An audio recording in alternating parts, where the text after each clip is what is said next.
Trump के YouTube channel पर एक सप्ताह का प्रतिबंध। यूएस कैपिटल पर ट्रंप समर्थकों के हमले के बाद ट्विटर ने डोनाल्ड ट्रंप के खाते पर स्थायी रूप से प्रतिबंध लगाने के बाद यूट्यूब ने एक समान कदम उठाया है। यूट्यूब ने ट्रंप के यूट्यूब चैनल पर एक सप्ताह के लिए प्रतिबंध लगा दिया है। पीएम मोदी ने देशवासियों को दी मकर संक्रांति और पोंगल के त्योहार की बधाई। 4 भाषाओं में ट्वीट कर दिया संदेश। देश भर में आज मकर संक्रांति और पोंगल का त्योहार धूमधाम से मनाया जा रहा है। इन त्योहारों पर देशवासियों को प्रधानमंत्री मोदी ने बधाई दी है। खास बात यह है कि पीएम मोदी ने अपने आधिकारिक ट्विटर हैंडल पर 4 भाषाओं में त्योहार की बधाई दी है। वैक्सीनेशन अभियान प्रधानमंत्री मोदी के हाथों 16 जनवरी से शुरू होगा। कोविन ऐप भी लॉन्च किया जाएगा। प्रधानमंत्री नरेंद्र मोदी 16 जनवरी से देशव्यापी कोरोना टीकाकरण अभियान शुरू करेंगे। इस अवसर पर प्रधानमंत्री नरेंद्र मोदी कोविन ऐप भी लॉन्च करेंगे। देश भर में कोरोना वैक्सीन पहुंचाने का काम वर्तमान में युद्ध स्तर पर चल रहा है। सीरम इंस्टीट्यूट के कोविशील्ड और भारत बायोटेक के कोवैक्सीन वैक्सीन वर्तमान में स्वीकृत है। ठंड को लेकर मौसम विभाग का नया अलर्ट। जनवरी में बर्फ जम गई है, कश्मीर कांपने वाला है। श्रीनगर में बुधवार को 8 साल का रिकॉर्ड टूटा, भारी बर्फ जमा हो गई है। ठंड से डल झील का बड़ा हिस्सा जम गया।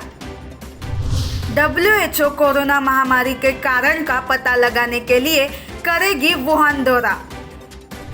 चीन में कोरोना संक्रमित रोगियों की संख्या वर्तमान में फिर से तेजी से बढ़ रही है। इस तरह विश्व स्वास्थ्य संगठन का एक प्रतिनिधिमंडल चीन का दौरा करेगा। कोरोना महामारी के कारण का पता लगाने के लिए टीम चीनी शहर वुहान का दौरा करेगी। दिल्ली में 18 जनवरी से शुरू होगा स्कूल।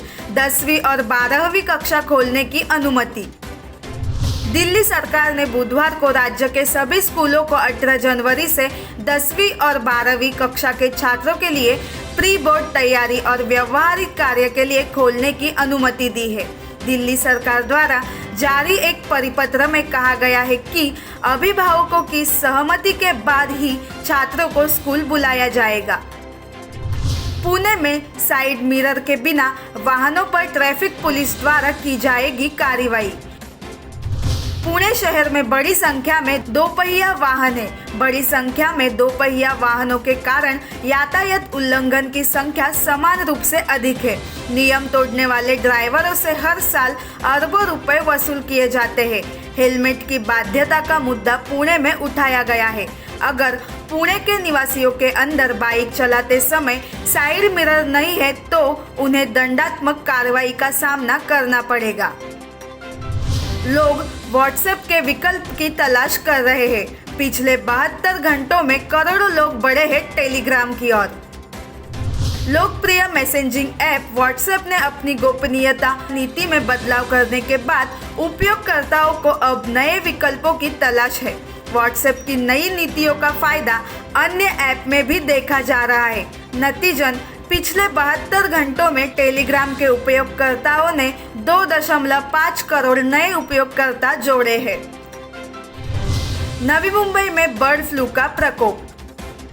महाराष्ट्र के साथ साथ देश के अन्य राज्यों में बर्ड फ्लू के प्रकोप से नवी मुंबई के तुर्भे गांव, वाशी और सिउट्स में कौवे और कबूतर मृत पाए गए हैं और नागरिकों में अब भय का माहौल छाया है। नवी मुंबई में शनिवार से शुरू होगी वैक्सीनेशन प्रक्रिया। नवी मुंबई नगर निगम में 16 जनवरी से कोविड-19 टीकाकरण शुरू होगा। नगर आयुक्त अभिजीत बांगर ने बुधवार को ये टीकाकरण की विस्तृत समीक्षा की। Bureau report NMTV news.